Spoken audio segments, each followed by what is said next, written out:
हाँ जी, hope you are doing well. Good morning everyone. आज क्लास नाइन्थ का हम चैप्टर करने वाले हैं वर्किंग ऑफ इंस्टीट्यूशन। होप हमने पिछली क्लास में क्वेश्चन आंसर्स करे थे प्रीवियसली कुछ चैप्टर्स के। बाकी आपको रिवाइज करना है, नोट्स वगैरह आपको प्रॉपर क्वेश्चन आंसर के आपके पास बुक होगी, उस बुक से आप कोशिश कीजिए कि ज़्यादा से ज़्यादा क्वेश्चन लगाने की प्रैक्टिस कीजिए। मैं जो भी पढ़ाता हूँ, whatever I teach you, you have to practice it again and again. Okay guys, so today we are going to discuss the chapter which is known as working of institution, chapter 4th of polity. Okay, तो बहुत ही important, बहुत ही interesting topic है ये। ठीक है, तो मैं शुरुआत करूंगा इस चैप्टर की। उससे पहले मैं बताना चाहूँगा कि हमने पिछले चैप्टर्स में कॉन्स्टिट्यूशनल डिज़ाइन वगैरह पढ़ा, डेमोक्रेसी के बारे में काफ़ी चीज़ें पढ़ी, इलेक्शंस के बारे में पढ़ा, देवीलाल चौधरी जी का इलेक्शन हुआ, काफ़ी चीज़ें डिस्कस की जो बहुत ही इम्पोर्टेंट है। और हमें समझना है क्यों ये सारी चीज़ें हमें लर्न करना है, what is the important of understanding all these things. Because if you like in future, if you have a desire, यदि आपको भविष्य में कुछ अच्छा करना है, आईएएस बनना है, कलेक्टर बनना है, एसपी बनना है, तो पहले आपको अभी से अपना बेस जो है वो प्रिपेयर करके चलना होगा। ठीक है, तो वर्किंग ऑफ इंस्टीट्यूशन में आज हम बहुत ही इंटरेस्टिंग बात करेंगे। स्टार्ट करने जा रहे हैं चैप्टर को। Good morning everyone. Mandal commission बना था। मंडल कमीशन क्या होता है वो ध्यान से सुन लेना। मंडल कमीशन अपॉइंट किया गया था, गवर्नमेंट ऑफ इंडिया ने अपॉइंट किया था Mandal commission. Second backward classes, जो पिछड़े जनजाति के लोग होते हैं ना, एससी एसटी बैकवर्ड क्लासेस, और like second backward classes we can say that 1979 में। तो उसको बीपी मंडल जो थे, एक भाई साहब थे बीपी मंडल जी, उनके द्वारा हेड किया गया था। उनको जनरली इसलिए उसको मंडल कमीशन कहा जाता है ना। तो इसमें क्या डिटरमाइन किया था कि जो बैकवर्ड क्लासेस हैं उनके एडवांसमेंट के लिए कुछ रिजर्वेशन, उनको कुछ प्राइवेट जॉब में, गवर्नमेंट जॉब में कुछ रिजर्वेशन होना चाहिए। ठीक है, तो 27% गवर्नमेंट जॉब में, 27% गवर्नमेंट जॉब में रिजर्वेशन देने की बात की गई थी इसमें मंडल कमीशन ने। जनरली सुप्रीम कोर्ट ने इसको एक्सेप्ट कर भी लिया था, बट 1992 बहुत लंबा केस है। अगर मैं आपको बहुत सारी चीज़ें बता, क्योंकि ऐसे बहुत सारे केसेज हुए हमारी सुप्रीम कोर्ट की हिस्ट्री में, लाइक केशवानंदा भारती केस था 1973 में। ऐसे बहुत सारे केसेस हैं, कभी डिटेल्ड में कोशिश करेंगे डिस्कस करने की। तो देखिए, ये मंडल कमीशन बना था, उसके बाद से ये सारी चीज़ें स्टार्ट हो गई है ना। अब जैसे लेजिस्लेटिव होता है, ठीक है, लेजिस्लेटिव मतलब क्या होता है, जो लॉ बनाता है। लेजिस्लेटिव मतलब क्या होता है, लॉ बनाता है ना। तो लोकसभा हो गई, राज्यसभा, ये लॉ बनाती है। एग्जीक्यूटिव क्या करते हैं, ये एग्जीक्यूट करते हैं। ये देखिए प्राइम मिनिस्टर मोदी जी और अमित शाह जी, ये सब लोग एग्जीक्यूट करते हैं। जुडिशरी क्या करती है, डिसीजन देती है, न्यायपालिका होती है। तो विधायिका, कार्यपालिका और न्यायपालिका तीनों के अलग अलग इंडिपेंडेंट कार हैं, लेकिन इनमें न्यायपालिका सबसे शक्तिशाली होती है। सुप्रीम कोर्ट पूरे देश में सबसे ज़्यादा पावरफुल मानी जाती है, क्योंकि सुप्रीम कोर्ट का डिसीजन फाइनल होता है, इसलिए उसे सुप्रीम कहा जाता है। एक जज की वैल्यू भगवान की तरह मानी जाती है। ठीक है, गॉड कहा जाता है उसको। कोर्ट का ऑनर कहा जाता है, ऑनर बोलते हैं ना, ऑनर। तो कोर्ट का बहुत ही रिस्पेक्टिव व्यक्ति होता है। तो इसलिए क्या है कि लेजिस्लेटिव, एग्जीक्यूटिव और जुडिशियल तीन पार्ट है। लेजिस्लेटिव लॉ बनाता है, एग्जीक्यूटिव उसको एग्जीक्यूट करता है, जुडिशियल उस पर डिसीजन देते हैं सारी चीज़ों पर। तो पार्लियामेंट में, लेजिस्लेटिव में क्या आ जाएगा, पार्लियामेंट, जैसे लेजिस्लेटिव हाउस हो गया, सीनेट हो गया, members house of the parliament, ये सारी लेजिस्लेटिव में आ जाएंगे।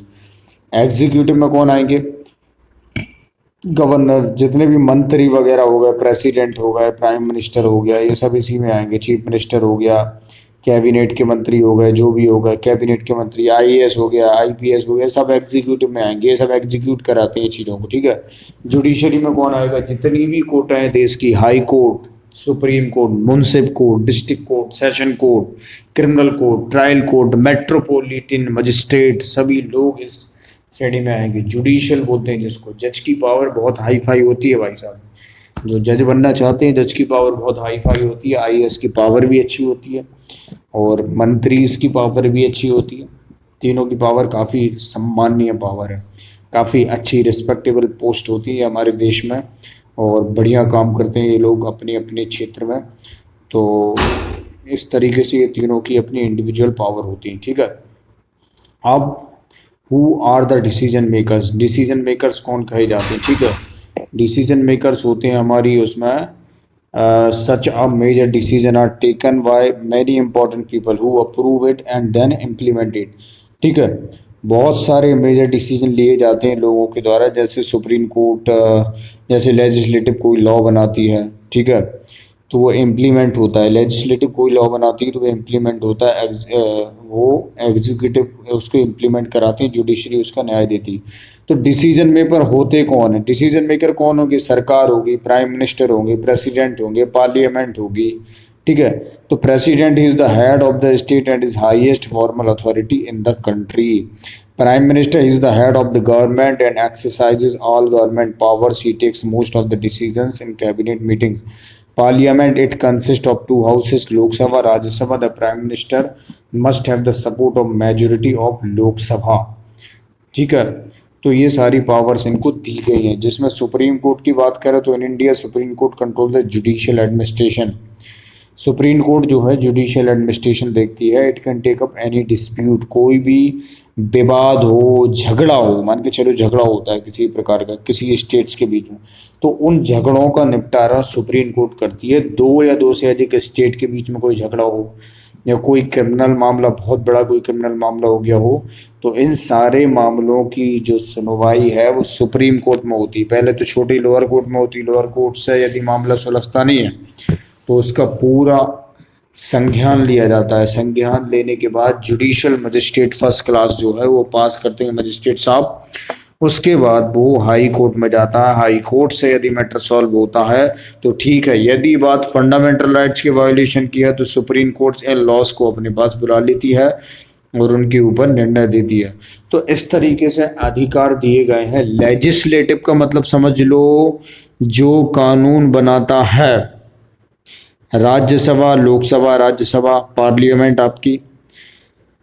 एग्जीक्यूटिव का मतलब होता है जो एग्जीक्यूट करता है, कार्यपालिका कार्य करती है। विधायिका, विधायी मतलब लॉ बनाती है, और एग्जीक्यूट मतलब एग्जीक्यूट करती है कार्यपालिका। जुडिशरी, न्यायपालिका मतलब न्याय सुनाती है। तीनों के अपने अपने अलग अलग फंक्शंस हैं। इसी प्रकार क्या हुआ कि कॉन्स्टिट्यूशन में तीनों बॉडी को, जो स्टेट और सेंटर और स्टेट के बीच में लॉज को मेंटेन करने के लिए तीनों बॉडी को अपनी अपनी इंडिपेंडेंस पावर दी गई, जैसे लेजिस्लेटिव, एग्जीक्यूटिव और जुडिशरी। और तीनों अपने क्षेत्र में बहुत पावरफुल कहे जाते हैं। जैसे मान के चलो लोकसभा में आपने देखा होगा, जैसे अभी नेशनल एजुकेशन पॉलिसी आई, ठीक है। तो नेशनल एजुकेशन पॉलिसी जो है वो किसने बनाई, एचआरडी मिनिस्ट्री करती है ना सारे काम। Human resource development, HRD ministry सारे काम करती है। एजुकेशनल से रिलेटेड जो भी पॉलिसी होंगी वो एचआरडी मिनिस्टर्स जी के पास जाएंगी, ठीक है।